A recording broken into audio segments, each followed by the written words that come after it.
তো আমি রেডি হয়ে গেছি, হাজবেন্ডের সাথে লাঞ্চ ডেটে যাবো এখন, চলেন যাই।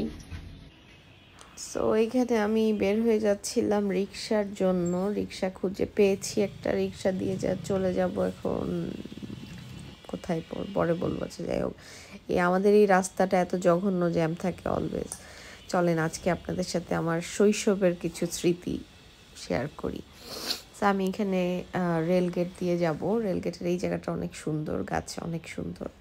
তো ফ্লাইওভারের কাছাকাছি যে আমার মনে হলো ফ্লাইওভার দিয়ে উঠলে ভালো হতো, বাট রিক্সা তো উঠবে না। তো এখন আমরা এইখানে হচ্ছে রেলগেট, আমি একটু কিছু ক্লিপে সাউন্ড শুনতে পাবেন। এই জায়গাটায় সবজি খুবই ফ্রেশ পাওয়া যায়।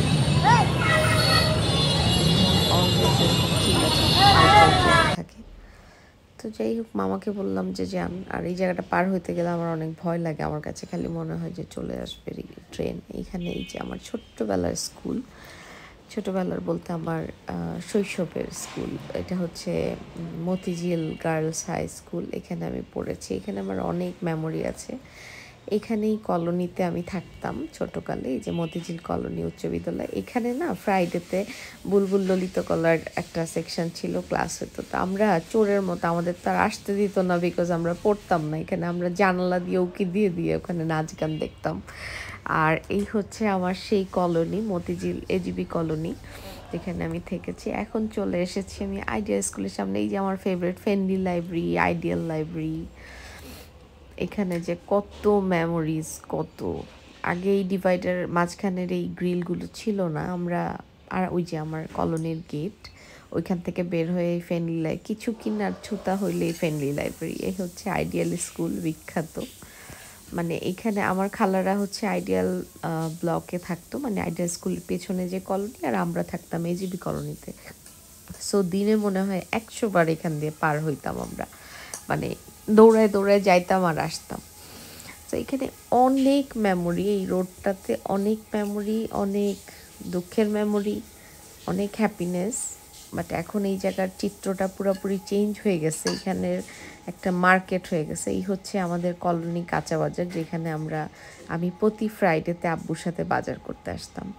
তো এখানে হচ্ছে আরামবাগ চলে আসছি কথা বলতে বলতে। আরামবাগ হচ্ছে এমন একটা জায়গা যেখানে বাংলাদেশের সব কোম্পানির বাস পাবেন। আর ওই যে বিখ্যাত নটর ডেম কলেজ দেখা যাচ্ছে, আমার জামাইয়ের কলেজ এখানে। মানে আরামবাগটা হচ্ছে, আমি বলি এটা হচ্ছে বাংলাদেশের একটা ট্রেডমার্ক। যাই হোক, সে এই যে শাপলা চত্বর, এটা আরেকটা ট্রেডমার্ক ঢাকা সিটি। বাট এটা যখন পানি থাকে তখন আরও ভালো লাগে দেখতে। এখন কালার করেছে, অনেক ভালো হয়েছে। এই যে চলে আসছি, এই যে উনি দেখেন, আমার খবরই নাই যে আমি আসছি। মোবাইলে গেম খেলতেছে মনে হয়। এখানে ব্যাট খেতে আইসা পড়ছে, যে দেখছে। হ্যাঁ, কখন আমি আসছি তুমি দেখো নাই কেন? দেখছি না, তুমি মোবাইল টিপতেছিলে, আমি ওইখান থেকে দেখছি। হবে না, দেখো নাই, তুমি দেখো নাই। এখানে আমরা চলে এসেছি হিরাজিলে, এবং হিরাজিলে ঢোকার সাথে সাথে মিষ্টির বাহার দেখতে পাবেন।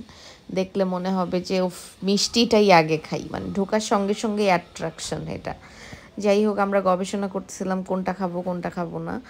আর এখানে হচ্ছে ওদের স্পেশাল ফালুদা, যেটা আসলে মজাই, হয়তো আমি খাই না, বাট উনি নিছে। আমি নিয়েছি আয়ের মাছের ঝোল। আর এখানে হচ্ছে করলা ভাজি, বেগুন ভাজি, কলা ভর্তা, সিম ভর্তা, বেগুন ভর্তা হয়তো। তো যাই হোক, এই যে আমি একটু বেগুন ভাজি নিয়েছিলাম, আর দেখে মনে হচ্ছিল খুবই অখাদ্য, বাট ইট ওয়াজ ইয়ামি। ওরা মানে বিচিটা সহ কড়কড়া করে ভেজে ফেলছে, চিন্তা করেন কি সাংঘাতিক ওরা। বাট ফার্স্ট দেখে মনে হচ্ছে পচা। ওটা হচ্ছে বেগুন ভর্তা, সিম ভর্তা আর কাঁচা কলা। তো এই যে আয়ের মাছ, কত বড়, সরি বোয়াল মাছের একটা পিস নিছে ও, বাট এটা শেষ পর্যন্ত শেষ করতে পারেনি, এটা এত বড় ছিল সাইজে। আর আমার আয়ের মাছটা আমি অনেক মজা করে খাইছি, অনেক মজা হয়েছে। পোস্ত দানা দিয়ে এই করছে, ঝোলটা করছে, যে আমার জামাই বলছে সাংঘাতিক মজা।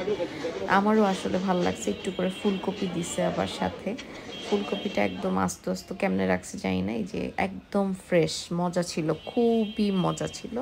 যাই হোক, ভিডিওটা এখানেই শেষ করব। সবাই যারা লোভ লাগতেছে তারা যে ঝটপট হিরাজিলে খেয়ে ফেলেন, এটা খুব নামকরা একটা হোটেল। সো ভিডিওটা ভালো লাগলে অবশ্যই শেয়ার করবেন, লাইক করবেন, কমেন্ট করবেন এবং অ্যাজ ইউজুয়াল কথা পাশে থাকবেন। Thank you very much.